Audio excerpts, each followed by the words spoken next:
Malik ma'am to take over from this part. Afreen ma'am, all the best. Thank you, Swati ma'am.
Actually, I'm unable to present my screen.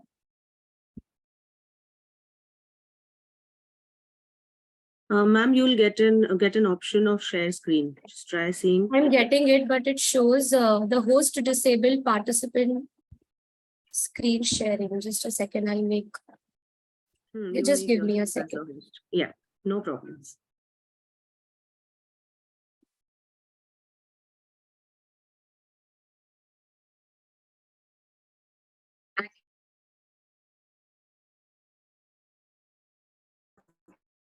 Okay, I got it.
Is my screen visible to everybody? Yes, ma'am. You open the PPT Yes, first. ma'am. Yes, ma'am. Yes. I have already started my presentation, but I think it is not visible. So you're clicking the wrong window, darling.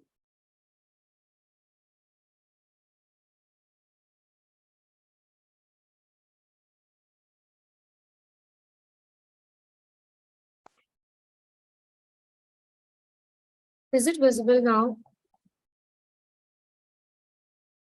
Do one thing, stop the screen share, keep your PPT open, then click screen share and go on to the. I'll do that. Yeah.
Is it visible now? Yes, it is. Just click that enable editing part and go ahead with the full view of the PPT presentation mode.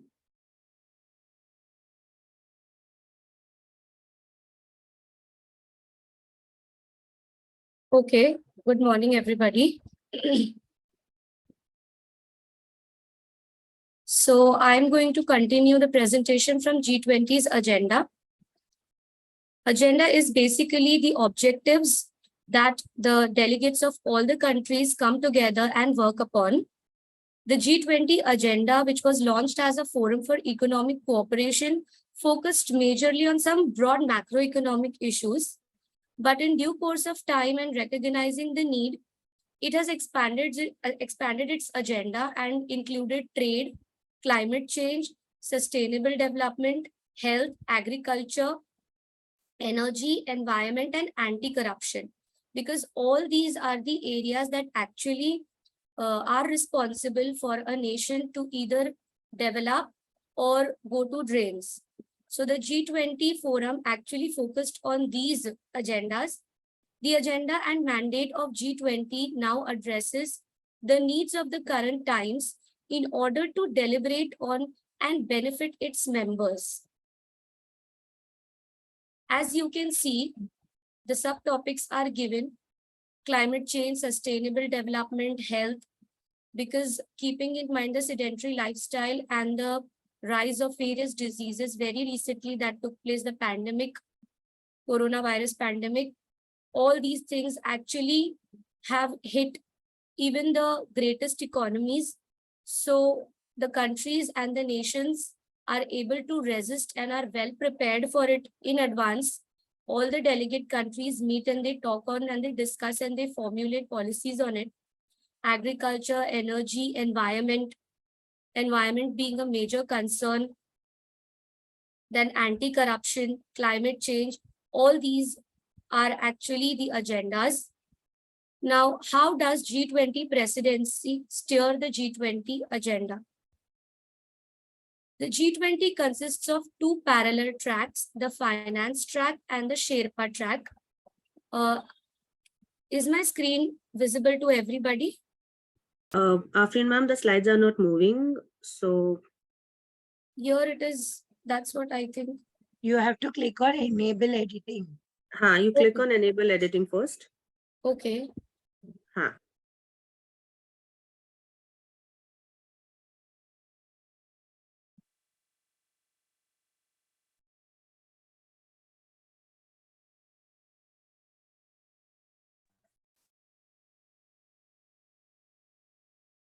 Afreen ma'am, now click enable content and down you can see this full Yeah. presentation mode. Yes. You click कर लीजिए.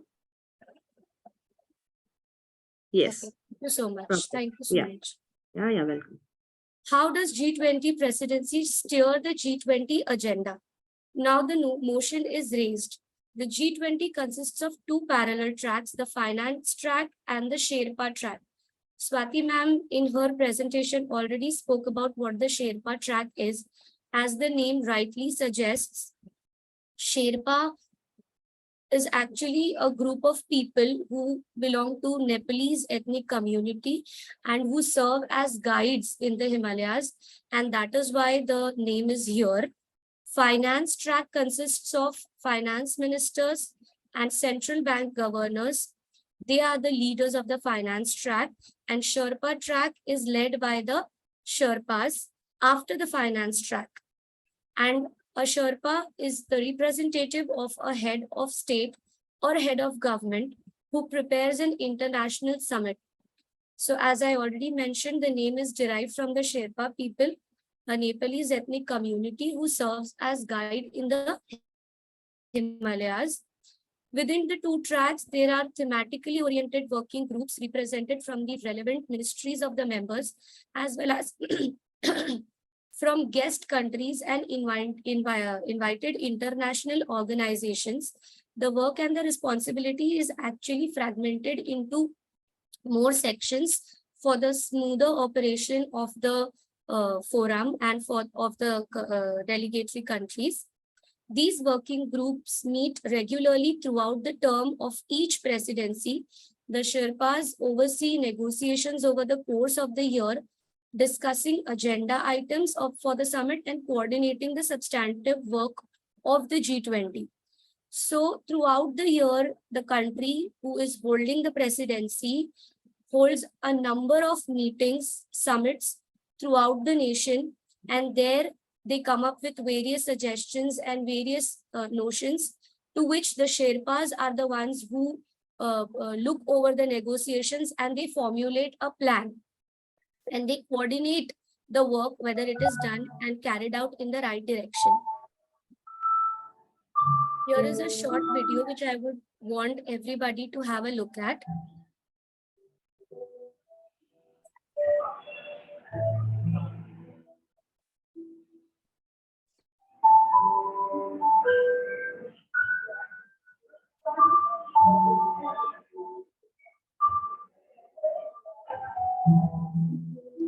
Global supply chains are disrupted. Midst of all this, India has taken over the G20 presidency. Our belief is that every crisis is also a huge opportunity. Then what Prime Minister Modi has said, that India's G20 leadership will be inclusive, action-oriented. And therefore, my belief is that the development working group, which to my mind is really the heart and soul of development as far as G20 is concerned and has to play a very critical and a major role, is very significant.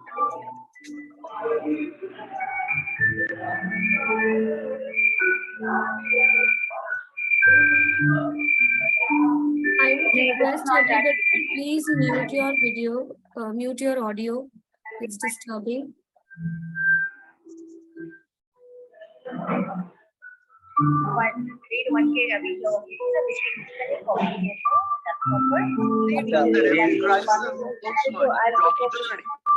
What Prime Minister Modi has said, that India's G20 leadership will be decisive, will be inclusive, will be action oriented.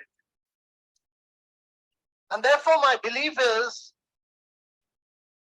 that the development working group, which to my mind is really the heart and soul of development as far as G20 is concerned and has to play a very critical and a major role, is very, very significant.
To Midday India. Get direct notifications on all our As you could see in the video, the visuals of various places on Mumbai being decorated with all the posters of G20, because the Indian government has very passionately promoting that we as the mother of democracy are holding the G20 presidency for the first time. And every other place, including the hall tickets of students and many places, the G20 logo and the idea that G20 is held in India is very aggressively promoted. Now, one of the themes in the G20 agenda is the concept of lifestyle for environment, with the aim of living in harmony with nature for a sustainable living. The idea was enunciated by our Prime Minister Shri Narendra Modi in Glasgow in the Conference of Parties in 2021. We are aware that the environmental degradation is affecting the lives of people in every region. Life envisages a way of living which respects nature and acknowledges that other organisms coexist with us, the humans, for a greener and cleaner earth. If at all anything that can be taken care of other than environment, or we should rather rephrase it that if at all anything that should be taken, that must be taken care of before anything else, is the environment. Environment is degrading day by day. So lifestyle for environment actually focuses on the change in our lifestyle, because of which we are facing so many problems. And health is wealth is what is rightly said. So if a nation's people or citizens are healthy, then obviously it is going to lead to development. So the lifestyle for environment actually aims on living in harmony with nature, which is, I would say, sustainable lifestyle. New Delhi Summit. So the 18th G20 Heads of State and Government Summit will take place on 9th and 10th September 2023 in New Delhi. The summit will be a culmination of all the G20 processes and meetings held throughout the year among the ministers, senior officials, and civil society. So it is going to be a kind of sum up of all the things that have been discussed so far in various summits that took place across the nation. A G20 leaders declaration will be adopted at the conclusion of the New Delhi summit, stating leaders' commitment towards the priorities discussed and agreed upon during the respective ministerial and working group meetings. So, according to the declaration, all the responsible people are going to work in the direction. Now, what you see in front of you is something known as Troika. Troika is nothing but a combination of three countries. A country which is holding the presidency in the current year, the country which held the presidency in the previous year, and the country that will be holding the presidency in the upcoming year. So as you can see over here, India is the current country that is holding the presidency, which is in the year 2023. In the previous year, it was with Indonesia in 2022. And in the upcoming year, 2024, it will be transferred to Brazil. What are the main areas that Mr. Modi will focus on during this presidency? As the G20 president and part of the Troika of developing countries, Mr. Modi, apart from focusing on areas of immediate concern such as food and energy security and climate, is expected to push issues that would positively affect poorer nations. As we already know that India is still on the path of becoming a developed nation. We are still under the category of developing nation. So before anything else, the well-being of the poor people has to be taken into consideration. And that is actually the main aim of our Honorable Prime Minister, Mr. Narendra Modi. If we look back, Indonesia has made a beginning by working in areas such as innovation, empowering vulnerable groups, and collaboration between developed and developing countries. This collaboration and this harmony between developed and developing countries, I believe, is the most crucial part, because if there is no sync, then the world as a global village cannot move towards progress. And the main idea of G20 is the coming of all the countries of the world together for a common goal. That is the well-being of all the nations or all the delegates, all the participating countries for achieving a common objective, that is development. India's G20 priorities as stated by the government are inclusive, equitable and sustainable growth, women's empowerment, digital public infrastructure and tech-enabled development, climate financing, global food security and energy security, among others.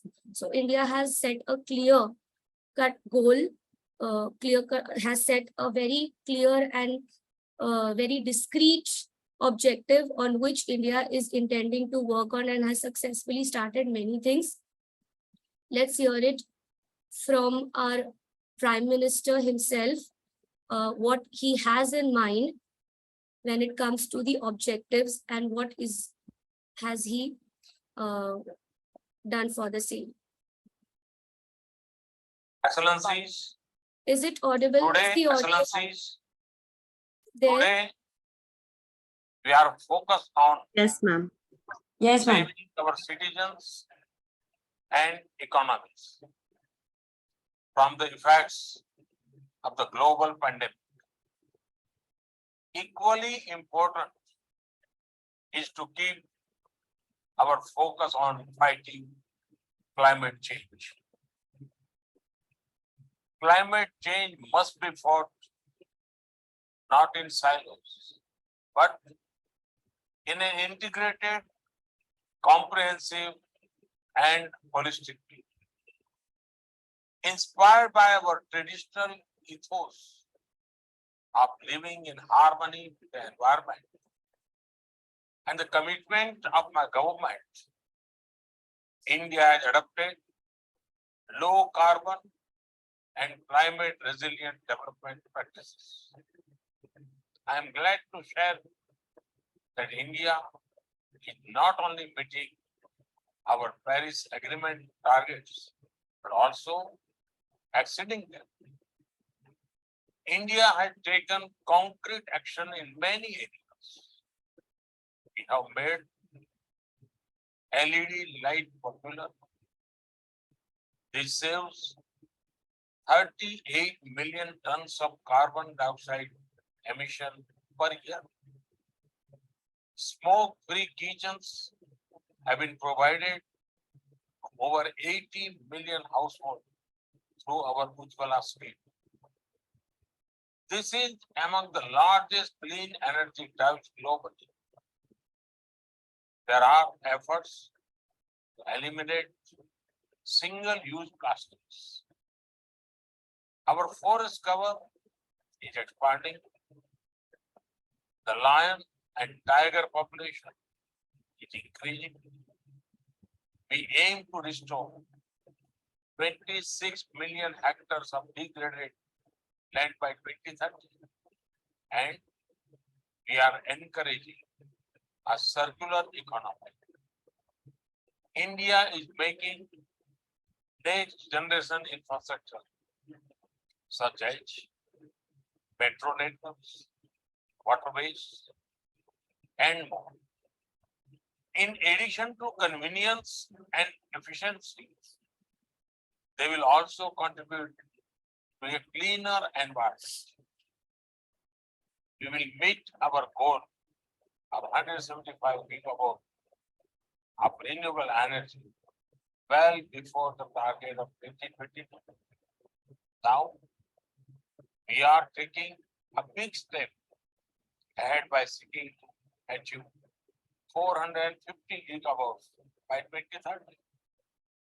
Your Majesty, Excellency, The International Solar Alliance is among the fastest growing international organizations with 88 signatories, with plan to mobilize billions of dollars, train thousands of stakeholders, and promote research and development in renewable energy. The ISA will contribute to reducing carbon footprint. One more example is the coalition for disaster resilient infrastructure. 18 countries, including 9 from among the G20 and 4 international organizations, have already joined the coalition. CDRI has started work on increasing resilience of critical infrastructure. Infra damage during natural disaster is a subject that has not got the attention it deserves. The poorer nations are especially impacted by this. Therefore, this coalition is important. Your Majesty, Excellencies, this is the best time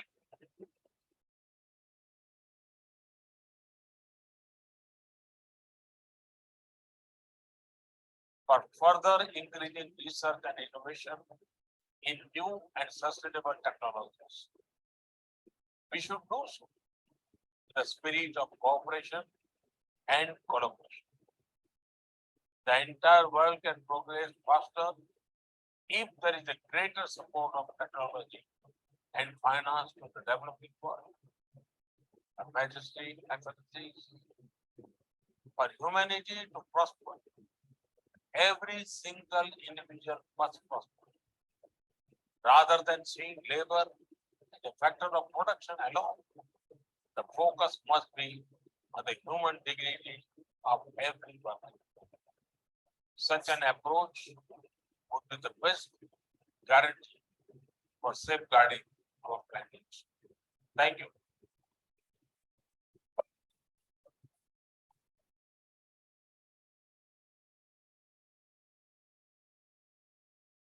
Okay, so a true visionary who has clear cut and predestined objectives, not just country's infrastructure, but also the environment as a whole is taken care of really well. Now, I think the previous video did not, it wasn't audible, I believe. I can see a lot many people writing in the chat box.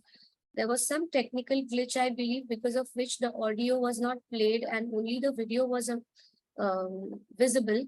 So if time permits, I will replay the video towards the end of the session, or else I'm going to send the link of the video or share the video so that everybody can have a look at it. Now, what makes India's presidency even more special, why it is very close to our heart, and why our Prime Minister is so dedicated, enthusiastic about it, is the fact that the Troika, the combination of the 3 countries, is actually comprising of all the developing nations. There's no superpower, there's no developed nation in the Troika right now. Indonesia, India, and Brazil. It's like the same economic status, because of which all the 3 countries are very, very passionate and enthusiastic about each of their presidencies. And India is equally excited about it.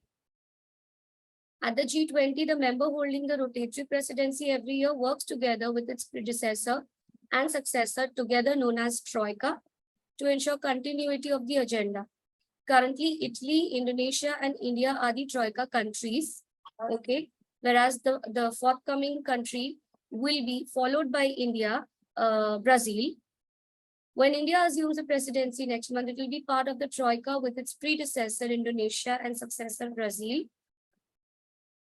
This will provide it the unique opportunity to look at developments from the perspectives of the developing world, turning the tables of the developed country members that have largely set the tone about the discussions at the G20.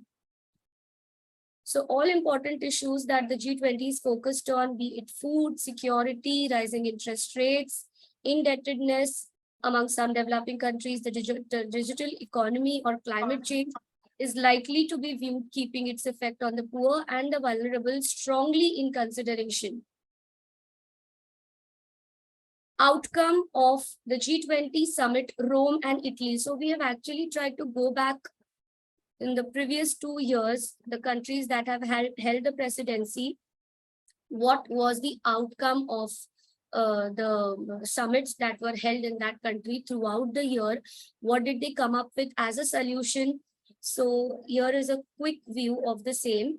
At the summit, the G20 leaders agreed to keep the goal of limiting global warming to 1.5 degrees compared to pre-attained industrial levels within reach, accelerate their actions towards achieving global net zero greenhouse gas emissions or carbon neutrality by or around mid-century, reaffirm developed countries' climate finance commitment to jointly mobilize $100 billion per year, $100 billion per year, and welcome new commitments by some G20 members, implement the new rules for a more stable and fairer international tax system, including a 15% global minimum corporate tax by 2023, advance efforts to ensure better and more timely access to COVID-19 vaccines in low and middle income countries.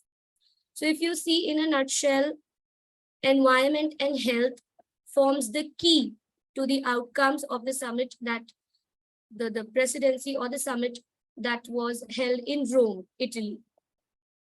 Establish a G20 Joint Finance Health Task Force to ensure adequate financing of pandemic prevention, preparedness, and response, because even the mightiest economies have come down crushing because of the coronavirus pandemic.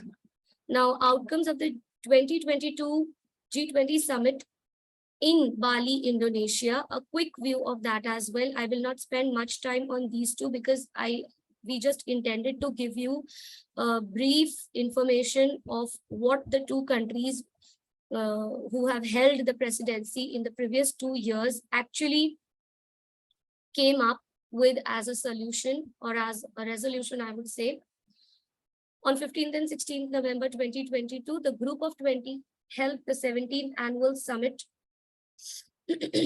of its leaders in Bali, Indonesia, and this was the first G20 summit since Russia began its war of aggression against Ukraine, and the first fully fledged physical leaders meeting since the COVID-19 pandemic began.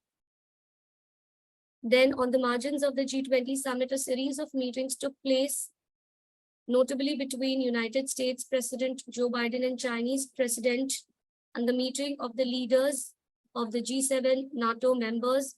Another takeaway of this year's summit was that the role of the emerging countries from the global south grew considerably, and they were decisive in overcoming differences between the major geopolitical players.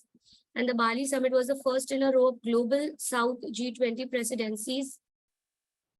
How can the Bali Declaration be used as a platform to turn G20 from economic to a political body? If we can actually draw inspiration, it constitutes the consensus in the group on the Russia-Ukraine war. If the G20 emerges as a peacemaker in Europe, it will attain legitimacy as a group to promote international peace and security. It can gradually become an alternative to the UNSC, the United Nations Security Council, because it is surely failing in meeting its responsibilities and fulfilling its responsibilities. So if the G20 is able to do anything in the aspect of peace, then it will be a very easy and a convenient alternative to the UNSC, who has actually lost, people have lost interest in it as an organization, as a peacemaking organization. The significance of G20, its composition is such that it looks like it is an expanded security council, more or less the same balance, it is the representative of all the significant countries of the 21st century and is balanced between developed and developing countries. As I already mentioned, that it is not just the superpower. And this year, if you go to see the Troika, it's even more special because it is comprising of the 3 nations who are yet to develop, who are actually developing. So each one is able to do their part and nobody is overpowering anybody in the Troika. The present permanent members and declared aspirants have been included, while Africa and Latin America have also been represented. Before I move on to the next slide, which we begin with the initiatives and activities, I think we should rejoin because the time is going to get over in 1 minute. So I would request everybody to rejoin and then we can begin with the G20 initiatives and activities.